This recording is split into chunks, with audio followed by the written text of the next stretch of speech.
I'm living in Mexico City for the next 5 weeks.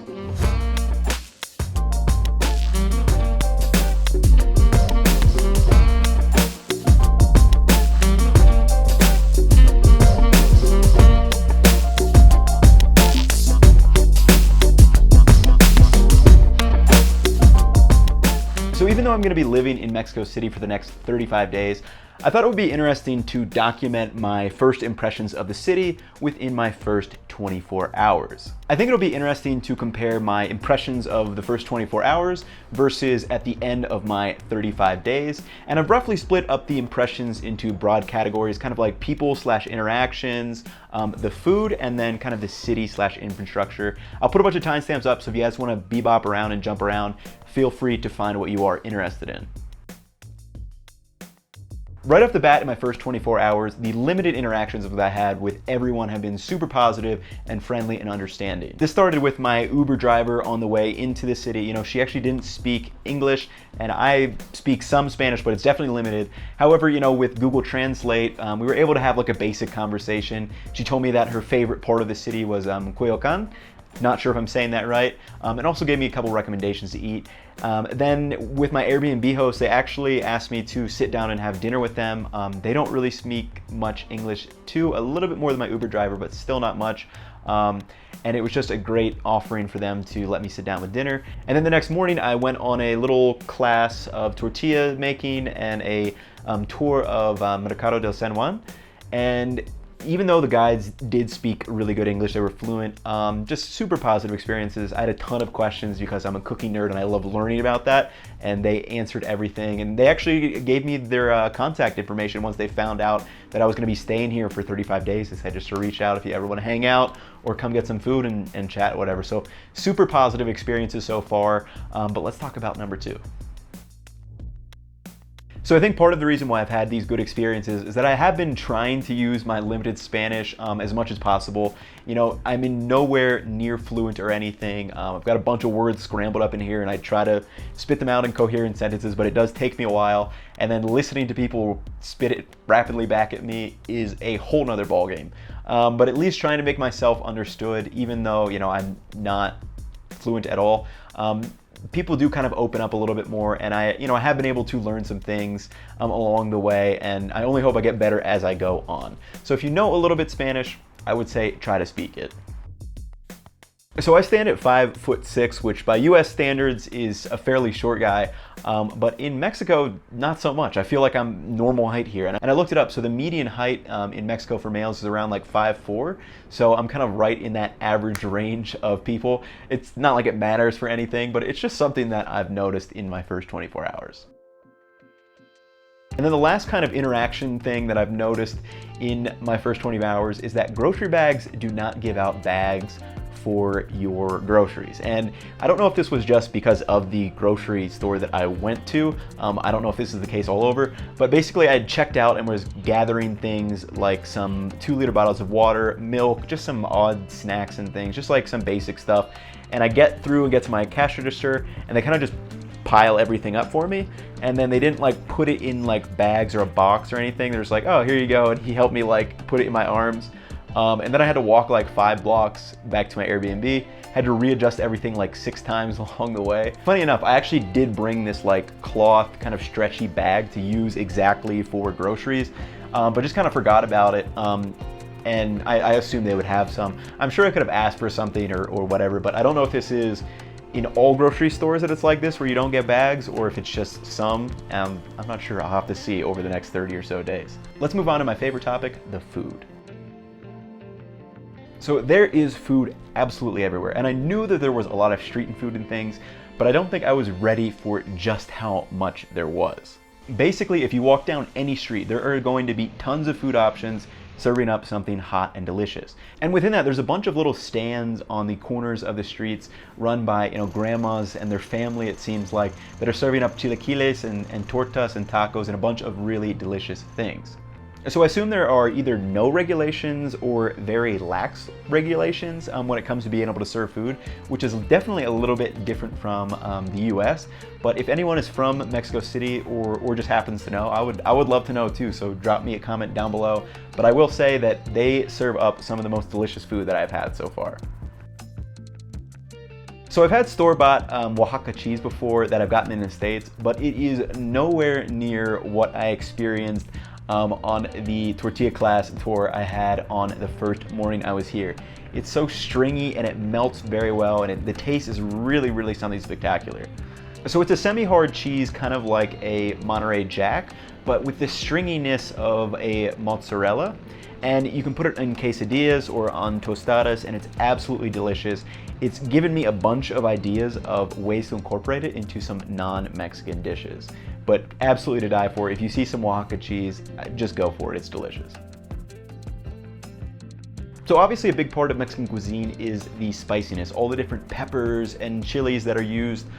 But in my first 24 hours, I really haven't had anything that was overly spicy. You know, I probably tried about 5 or 6 different salsas and a couple of like kind of chili oils and things of that nature.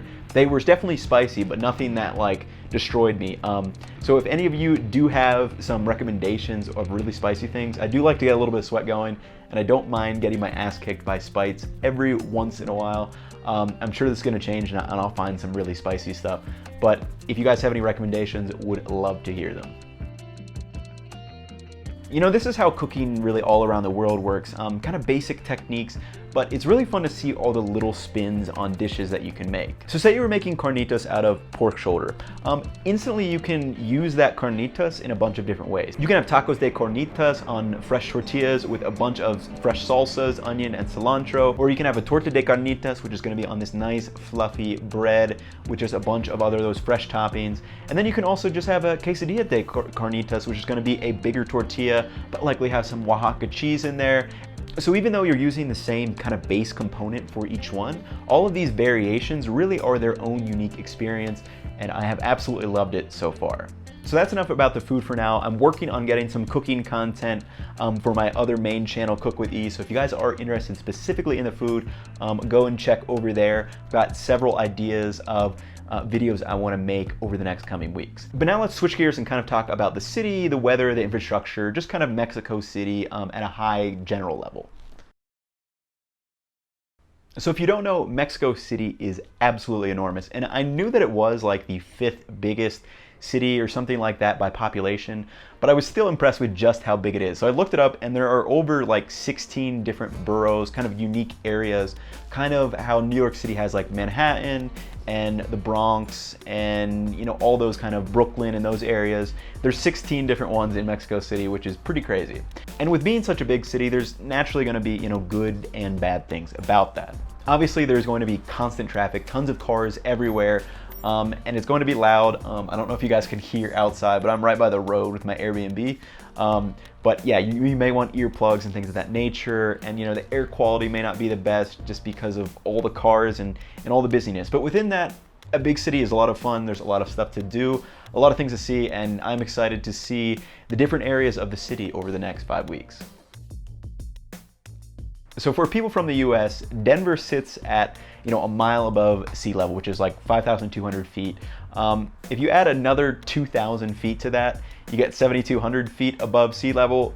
That's where Mexico City is, and you definitely do notice it just walking around. And for me, I'm actually training for a half marathon right now, so I do need to be actively running. And the first day I went for a run, tried to do so at my normal pace that I've been doing, and just that did not work out. My heart rate was pumping, I was out of breath, but hopefully I can acclimate to that quickly. If anyone has any tips about acclimating to elevation changes, specifically for running, or tips, would love them. Just drop them in the comments below. So obviously we've all heard you're never supposed to drink, you know, tap water while you're in Mexico. But I didn't realize that apparently people in Mexico City that have lived here, you know, their whole lives, no one drinks the tap water. And I've got kind of a funny story to go along with this one. So the first night while we were at dinner with my Airbnb host, like I mentioned earlier, you know, she offered me a drink of, you know, Coke, beer, or they had a pitcher of lemon water.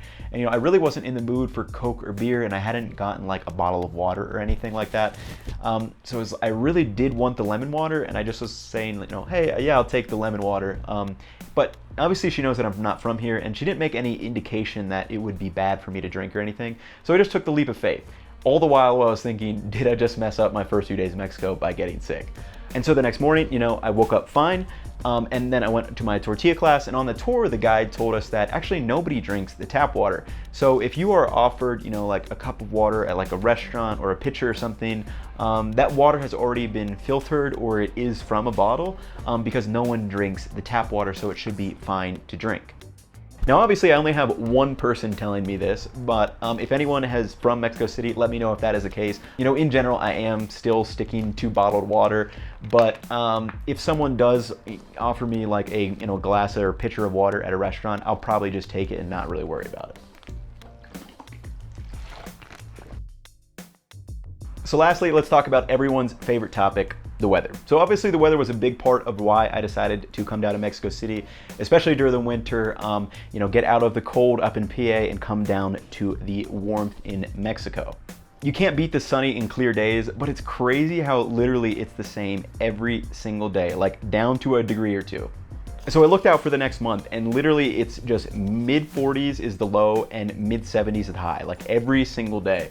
And to me, that's just crazy. Like there's literally no variability outside of that. Just sunny, warm, it's like a perfect spring day every single day. So that wraps up my impressions of my first 24 hours in Mexico City. You know, after days 2 and 3, there's already some things that I could definitely add to this list, but we're gonna keep it here for now. If any of you do have any places to go, things for me to eat, or just some general tips about Mexico City, would love to know, just drop them down in the comments below. You know, I don't have like a specific agenda. This is more just about me kind of, you know, working my way through Mexico City, just kind of living here day to day, not really scrambling around and trying to see everything that I can possibly see. But hopefully you guys enjoyed this video. And then on this channel in general, I'm also gonna start posting some kind of behind the scenes stuff about content creation, personal finance, just other things that I'm interested in and kind of want to make videos about outside of my main cooking channel. So if any of you will find that type of content enjoyable, feel free to subscribe, stay around a while, check out my Instagram. But that is going to wrap it up for this video. Hopefully you all enjoyed, and I will catch you in the next one.